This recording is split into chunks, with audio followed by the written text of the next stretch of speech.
Hello बच्चों। तो hospital pharmacy का आज पार्ट 3 है। कौन सा? थर्ड पार्ट है।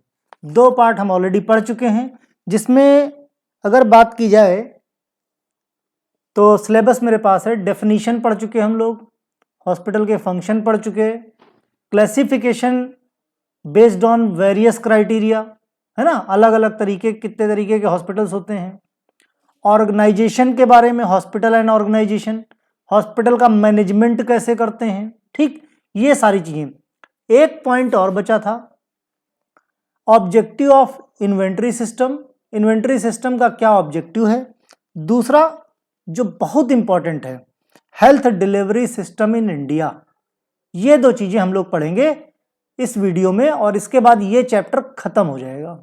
ठीक, इस चैप्टर के बाद हम लोग दूसरा कौन सा, हॉस्पिटल फार्मेसी पढ़ेंगे।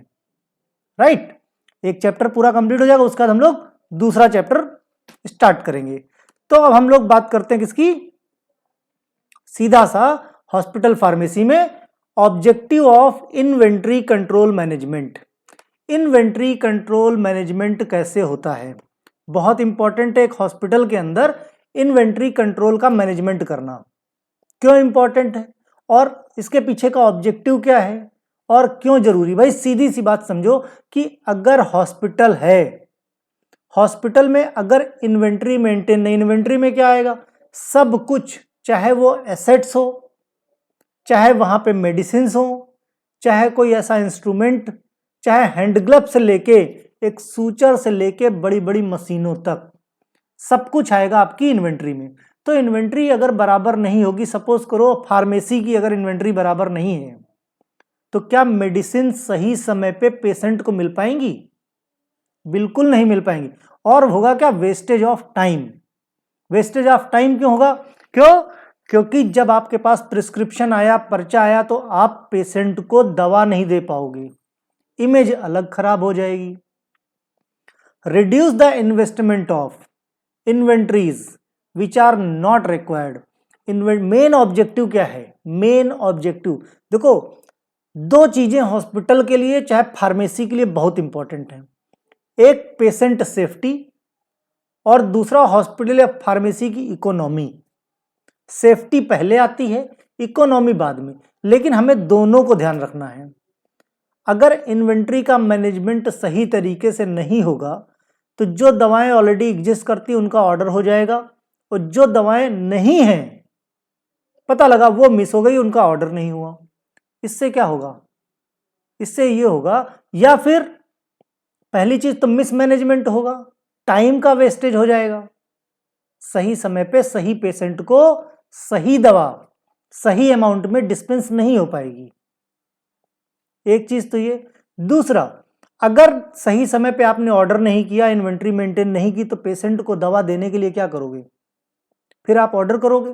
ऑर्डर करोगे तो जरूरी नहीं है सही रेट पे मिल जाए। पहले क्या करोगे, अगर जैसे बड़ा हॉस्पिटल है या बड़ी फार्मेसी है, आपको ऑर्डर करना है, सपोज करो आपने किसी एजेंसी को या किसी इंडस्ट्री को किया, तो ऐसा नहीं कि एक ही जगह से मंगाया जाता है, इनका बाकायदे टेंडर जारी होता है और ऑर्डर किए जाते हैं, मीन्स कोटेशन मांगे जाते हैं कि भाई इतनी मेडिसिन है, ये मेडिसिन है, तब जाके किसी एक का अप्रूव्ड होता है, और वहां से जब डीलर एक हो जाता है तो वहां से फिर मेडिसिन कंटिन्यूअसली या जो भी एसेट्स हैं वो मंगाए जाते हैं। राइट, मींस इसके पीछे एक प्रोसीजर है। Minimize the wastage of time. Wastage of time को मिनिमाइज करना, यही सारे ऑब्जेक्टिव हैं इन्वेंट्री कंट्रोल के, इसीलिए तो इन्वेंट्री कंट्रोल मैनेजमेंट किया जाता है। कई टेक्निक्स है, number of techniques are available for inventory control. कई तरीके से इन्वेंट्री को कंट्रोल किया जाता है।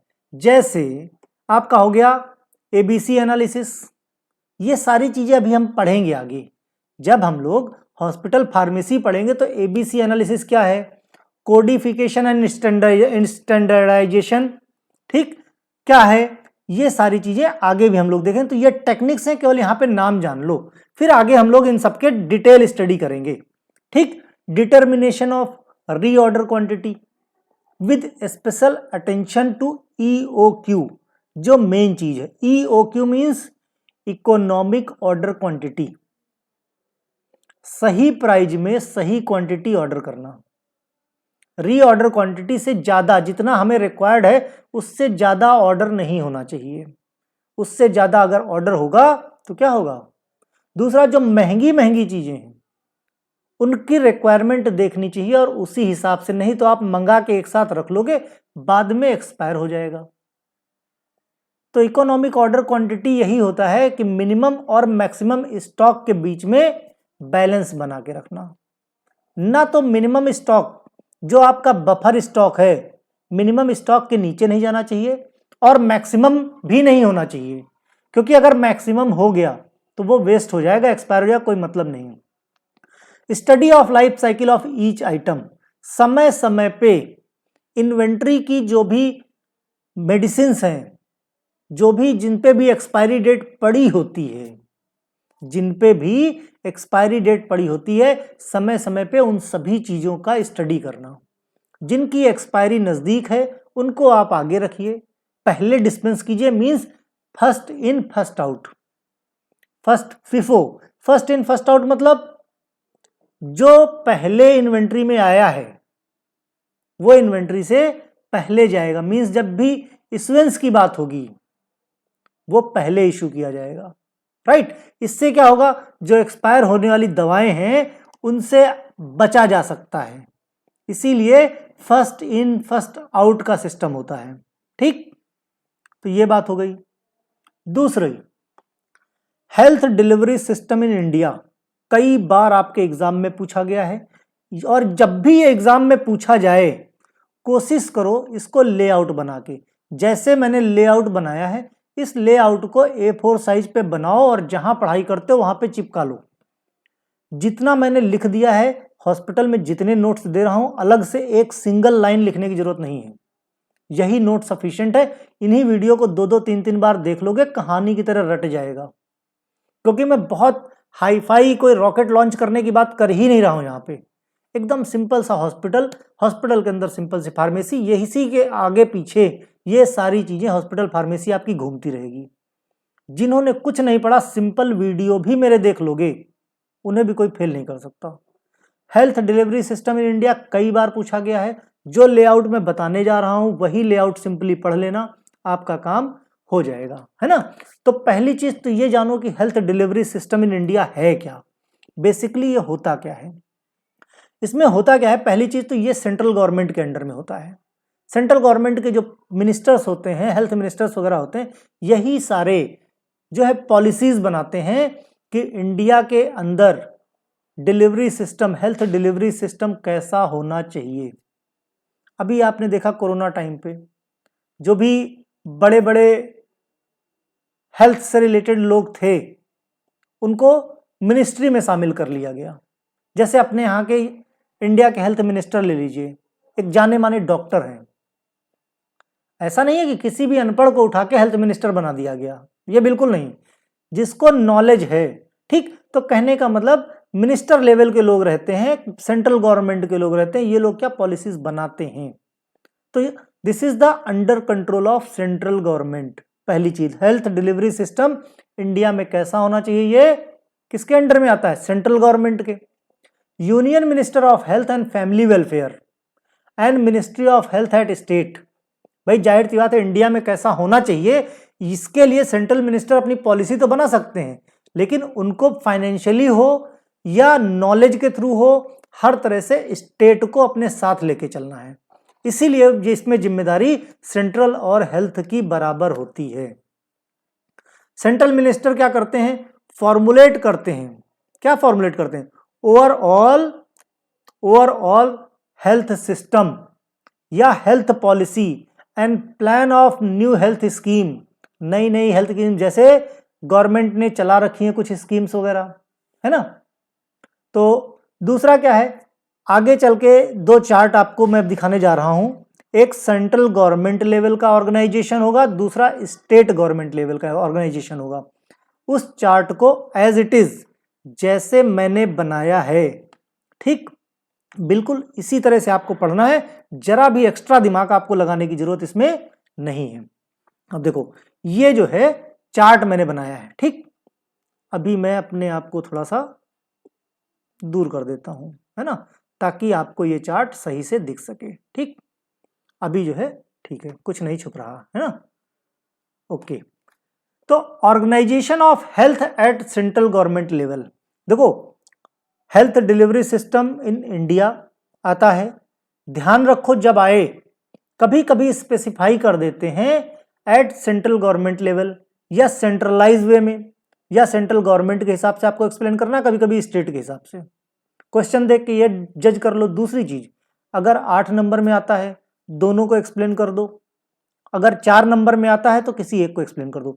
जितना मैंने क्या कहा, एक भी सिंगल लाइन अलग से ऐड करने की जरूरत नहीं, जो मैं बना दे रहा हूं ये लेआउट मैक्सिमम हॉस्पिटल फार्मेसी में लेआउट से पढ़ाऊंगा। लेआउट एक बार याद हो जाएगा, कभी भूलोगे नहीं, एग्जाम में लिखना आसान होता है, बहुत टाइम बचाता है लेआउट। ठीक, अब देखो इसमें होते कौन कौन सा, organisation of health at central government level, इसमें कौन कौन लोग होते हैं। सबसे पहले देखो क्या है, टॉप पे कौन है, कैबिनेट मिनिस्टर्स। कौन है, कैबिनेट मिनिस्टर्स, राइट। अब कैबिनेट मिनिस्टर हो गए, कैबिनेट मिनिस्टर के साथ union ministry of health and family welfare. ठीक, इनके अंडर में मिनिस्ट्री ऑफ स्टेट हेल्थ, कौन, कैबिनेट मिनिस्टर के अंडर में कौन आता है, ministry of state of health. State का जो हेल्थ मिनिस्टर होता है वो इसके अंडर में आता है। अब इसके नीचे और कौन कौन से लोग होते हैं, किसकी कमेटी में कौन होता है, एक तो हो गया भाई सेक्रेटरी होता है, कौन होता है, दूसरा ज्वाइंट सेक्रेटरी होता है, फिर डिप्टी सेक्रेटरी होता है, और DGHS director general of health service. ठीक, जो हेल्थ सर्विस का डायरेक्टर जनरल होता है ये इसके ministry of state for health के कमेटी मेंबर्स होते हैं। ये सब मिल के आगे क्या क्या काम करते हैं वो हम देखेंगे। दूसरा पार्ट और है ministry of health and family welfare.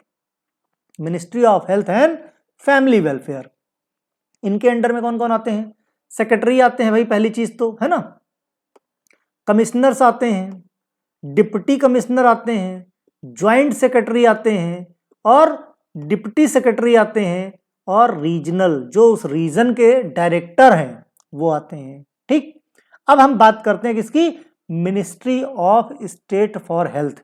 Committee में हमने देख लिया सेक्रेटरी हैं, ज्वाइंट सेक्रेटरी हैं, डिप्टी सेक्रेटरी हैं, DGHS director general of health service. देखो 2-3 बार इसको पढ़ लोगे, बना लोगे, चिपका लो, जहां बैठ के पढ़ते हो 2-4 बार देखोगे ये रट जाएगा, कहीं कोई प्रॉब्लम नहीं आएगी। ठीक, अब इनके अंडर में आते हैं कौन, इन लोगों ने क्या किया, अपने अंडर में एक रिप्रेजेंटेटिव बनाया, that is additional DGHS, additional director general of health service.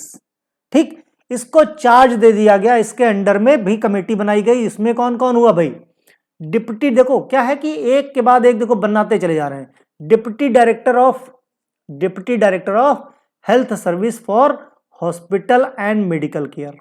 इसके अंडर में कौन होगा, डिप्टी डायरेक्टर के अंडर में हेल्थ सर्विस कहाँ की, हॉस्पिटल और मेडिकल केयर, नर्सिंग होम वगैरह जो होंगी। ठीक, दूसरा डिप्टी डायरेक्टर और किसका बनाया, health service for public health, public की। देखो हॉस्पिटल और मेडिकल केयर में बात पेशेंट की कर रहे हैं, अभी क्या बात करें, deputy director of health service and public health, आम पब्लिक की हेल्थ के बारे में। ठीक, इसकी जानकारी किसके पास होगी, कौन इंचार्ज रहेगा, deputy director of health service. इसके बाद आते हैं deputy director of health service for general administration. कौन, जनरल एडमिनिस्ट्रेशन, जो नॉर्मल आपका शहर के अंदर का या स्टेट के अंदर का जो एडमिनिस्ट्रेशन है उस हेल्थ सर्विस से रिलेटेड।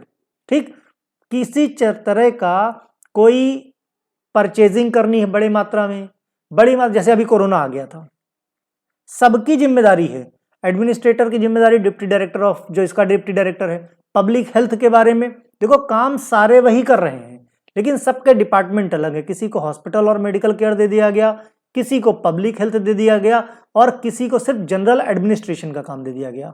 राइट, इनसे क्या चीजें सिस्टमैटिक हो जाती हैं। और इनके ऊपर कौन है, एडिशनल डीजीएचएस, इनके ऊपर कौन है, ministry of state for health. Right, तो इस तरह से सेंट्रल गवर्नमेंट का।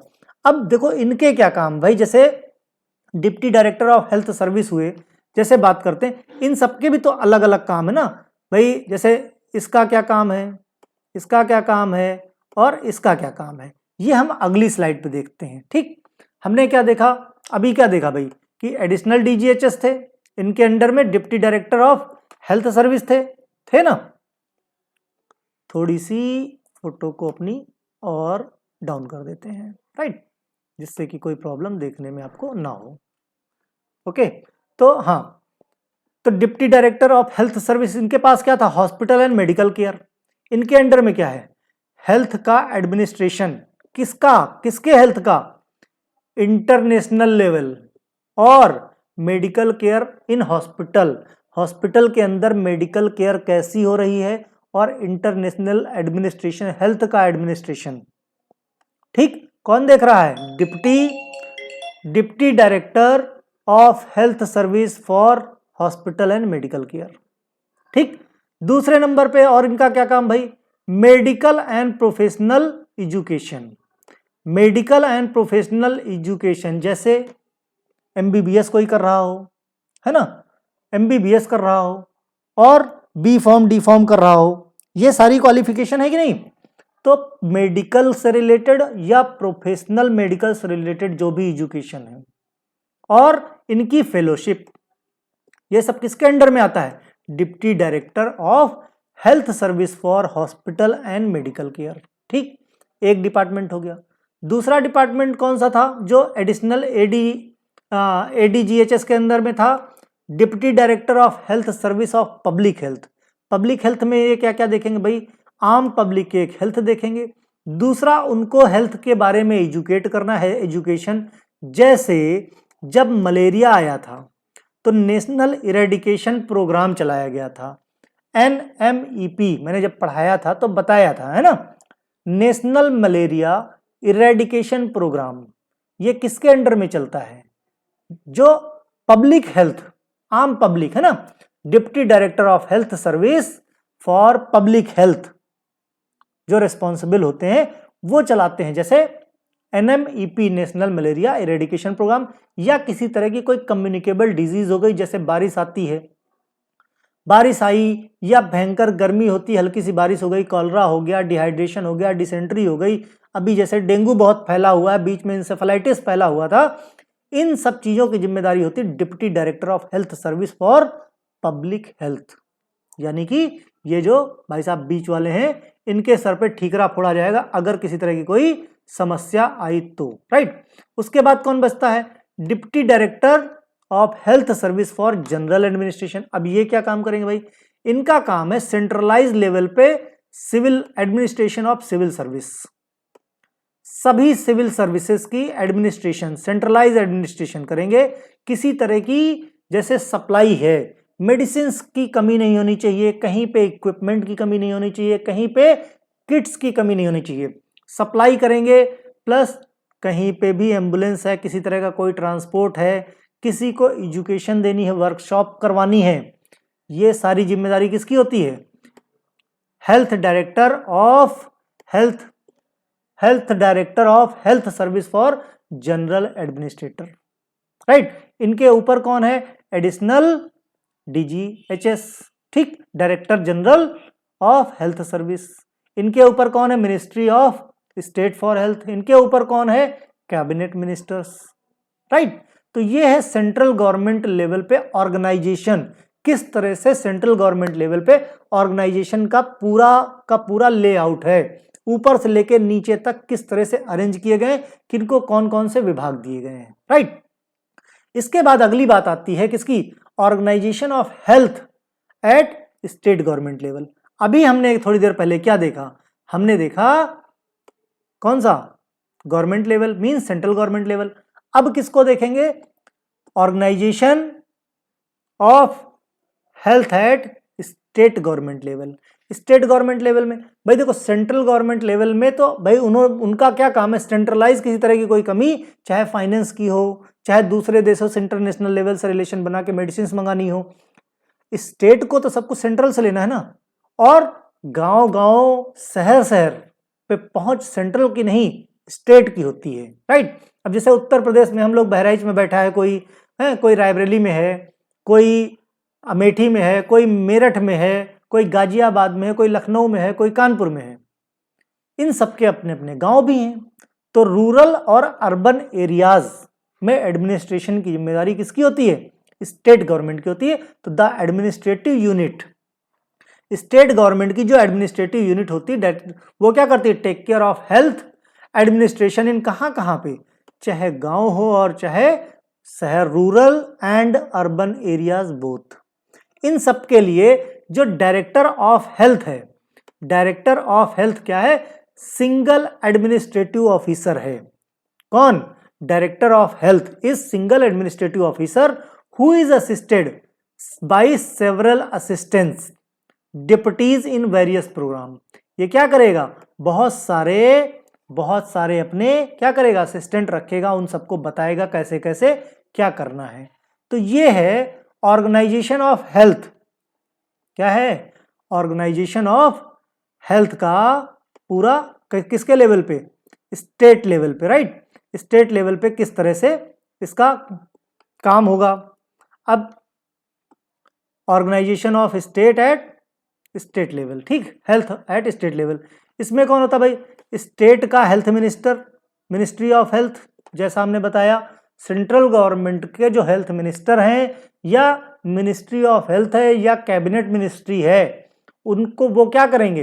हेल्थ मिनिस्टर को साथ लेके, स्टेट के हेल्थ मिनिस्टर को साथ लेके ये सारी पॉलिसीज बनाई जाएंगी और इंप्लीमेंट की जाएंगी, ताकि स्टेट के गांव-गांव, शहर-शहर, चाहे रूरल एरिया हो चाहे अर्बन एरिया हो, सब जगह वो पॉलिसीज पहुंचाई जा सके और हर आदमी उनका फायदा उठा सके। अब मिनिस्टर के अंडर में कौन आता है भाई? जाहिर सी बात है, कौन आएगा? डिप्टी मिनिस्टर आएगा, है ना, क्योंकि स्टेट मिनिस्टर, हेल्थ मिनिस्टर तो कुछ करने जाएगा नहीं, वो क्या करेगा? अपने डिप्टी मिनिस्टर को। अब जो डिप्टी मिनिस्टर होगा वो किसको बोलेगा? हेल्थ सेक्रेटरी को फोन लगाया या पॉलिसी बनाया, ऑर्डर जारी कर दिया, हेल्थ सेक्रेटरी ऐसा करना है। हेल्थ सेक्रेटरी क्या करेगा? Director of health service. अब डायरेक्टर ऑफ हेल्थ सर्विस अकेला बेचारा आदमी है जो नीचे तक, जैसे ये भी क्या करेगा? अपने लिए एक असिस्टेंट रख दिया, deputy director of health service. अब देखो बीच में कितने सारे लोग हैं, बीच में कितने सारे लोग हैं और कौन क्या क्या करेगा। क्योंकि अगर देखा जाए ऑर्गेनाइजेशन का लेआउट, तो मेन काम तो यही कर रहा है, इसी के अंडर में सारे के सारे लोग हैं। चाहे एडीएचएस मेडिकल एजुकेशन हो, ये क्या करेंगे? इन्होंने अपने अंडर में क्या करे? कई विभाग बना रखे, कई डिपार्टमेंट बना रखे। किसने? Deputy health, deputy director of health service ने। कौन कौन से भाई? एडीएचएस मेडिकल एजुकेशन, मेडिकल एजुकेशन के लिए जिम्मेदार एडीएचएस मेडिकल एजुकेशन होंगे।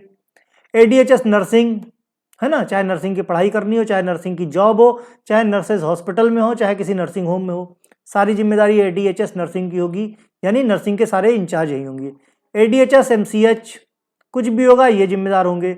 एडीएचएस फैमिली वेलफेयर, कोई भी फैमिली वेलफेयर प्रोग्राम होगा, रिस्पॉन्सिबिलिटी इनकी होगी करवाने की और सही तरीके से उसको पूरा करने की। एडीएचएस न्यूट्रिशन, जितने भी मेडिकल से रिलेटेड डिपार्टमेंट हैं सब कुछ इन्होंने बना रखे हैं। ADHS school and health, school college, वहां पे हेल्थ, वैक्सीनेशन, टाइम टाइम पे अपडेट करना, एजुकेशन करना है, किसकी जिम्मेदारी? ADHS of school and health minister जो भी होंगे, उनके जो भी ऑफिसर्स होंगे। फिर पीएचसी पढ़ा होगा आपने, प्राइमरी हेल्थ केयर सेंटर, उसकी जिम्मेदारी एक एडीएचएस है जो क्या करेंगे? सिर्फ ध्यान रखेंगे पीएचसी का। एक होंगे जो सिर्फ हेल्थ एजुकेशन के बारे में, मींस करना क्या है? सबको अपने अपने नीचे आदमी चाहिए काम करवाने वाले, राइट। तो इतनी लंबी चेन है ऑर्गेनाइजेशन की, इस तरह से ये काम होते हैं। स्टेट गवर्नमेंट, पहले सेंट्रल गवर्नमेंट की लंबी चौड़ी लिस्ट थी, उसके बाद स्टेट गवर्नमेंट। इस लेआउट को एज इट इज इसी तरह पढ़ लेना और यही लिख के चले आना, एक नंबर नहीं कटेगा। लेआउट बनाने से सबसे बड़ा फायदा, पहली चीज आपका समय बचता है। आप एक पूरा पेज या 2 पेज लिखोगे, कितना समय जाएगा, और ये लेआउट फटाफट खींच दोगे, पढ़ने वाले को भी बड़ा आसान है, फटाफट पूरी कहानी राम कथा जो पढ़ेगा उससे बेटर है कि ये लेआउट देखते समझ जाएगा, हाँ भाई बच्चे के पास नॉलेज है। दूसरी बात करें अगर हम, तो जो चीफ मेडिकल ऑफिसर यानी कि जो सीएमओ होता है, कौन होता है? CMO. CMO is responsible for CMO is responsible for hospital administration and for community health worker. भाई सीधी सी बात है, कौन रिस्पॉन्सिबल होगा डिस्ट्रिक्ट के अंदर? Chief medical officer. इसी के अंडर में को जितने भी ऑल गवर्नमेंट हॉस्पिटल हों या तालुका हॉस्पिटल हो, तालुका मतलब तहसील, एक जिले के अंदर कई तहसील हो सकती है ना, तो सीएमओ के अंडर में रहते हैं। चाहे गवर्नमेंट हॉस्पिटल आपका हो, चाहे तालुका का हॉस्पिटल यानी तहसील का हॉस्पिटल हो, कोई जेल का हॉस्पिटल हो, जैसे डिस्ट्रिक्ट के अंदर जेल हॉस्पिटल होते हैं, कोई डिस्ट्रिक्ट हॉस्पिटल हो, ये सारे किसके अंडर में आते हैं? सीएमओ के, यानी चीफ मेडिकल ऑफिसर के। ठीक, अब बात करते हैं पीएचसी क्या होता है, प्राइमरी हेल्थ सेंटर्स। इनका काम होता है रूरल एरियाज में हेल्थ एजुकेशन बढ़ाना, या जो भी फैसिलिटीज दी गई हैं मेन हॉस्पिटल से वो रूरल एरियाज तक, जैसे अभी क्या कोरोना आया तो वैक्सीनेशन पीएचसी सीएचसी सभी जगह हो रहे थे, राइट, तो अवेयरनेस के लिए बनाए गए हैं। ठीक, तो PHC is responsible for health care of rural areas. कहाँ के?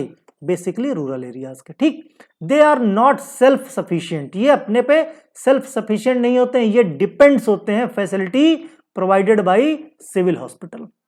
जो भी डिस्ट्रिक्ट का हेडक्वार्टर होता है वो जो फैसिलिटी देता है उसी पे ये डिपेंडेंट होते हैं, या फिर चाहे डिस्ट्रिक्ट हॉस्पिटल बता दीजिए, चाहे तालुका का हॉस्पिटल या तहसील का हॉस्पिटल, उन पे ये डिपेंडेंट होते हैं। कौन? हमारे पीएचसीज। फैमिली वेलफेयर एक्टिविटीज में सबसे आगे किसका रोल होता है? पीएचसी का। ठीक, स्टाफ का पैटर्न अगर पीएचसी का देखा, ये क्वेश्चन पूछा जाता है, स्टाफ का पैटर्न अगर देखा जाए तो एक मेडिकल ऑफिसर होता है, एक ब्लॉक एक्सटेंशन एजुकेटर होता है, एक फार्मासिस्ट होता है। देखो पीएचसी में भी फार्मासिस्ट होता है, जान लो, डी फॉर्म करने वालों। ठीक, और डी फॉर्म ही मिनिमम क्वालिफिकेशन है यहाँ पे जॉब के लिए। फैमिली वेलफेयर फील्ड वर्कर होते हैं कितने? 3। अकाउंटेंट कम क्लर्क एक होता है, ऑक्सिलरी नर्स मिडवाइफ जिसे बोलते हैं 4 होते हैं। हेल्थ विजिटर, जो विजिटर आते हैं उनकी हेल्थ के चेकअप के लिए एक होता है। एक जो फीमेल असिस्टेंट है, ताकि भाई जाहिर सी बात है गांव में होंगे तो फीमेल्स भी बहुत सारी आएंगी, तो फीमेल असिस्टेंट के लिए 7 वर्कर रहते हैं जो ऑब्वियसली फीमेल ही होंगी, राइट। तो इस तरह से इस काम को किया जाता है। बात समझ आई कि नहीं? तो ये हुआ अपना पीएचसी, और इसी के साथ आपका हॉस्पिटल जो पहला चैप्टर है वो खत्म होता है। पहले चैप्टर के बाद अब हम लोग कल से क्या पढ़ेंगे? हॉस्पिटल फार्मेसी के बारे में। अभी तक तो हम लोग क्या पढ़ रहे थे? हॉस्पिटल के बारे में, यानी पहला चैप्टर था। हमेशा इस चैप्टर से कुछ ना कुछ आता है, इसलिए वीडियो को ध्यान से देखना, 2-4 बार देख लोगे रट जाएगा। Okay, bye.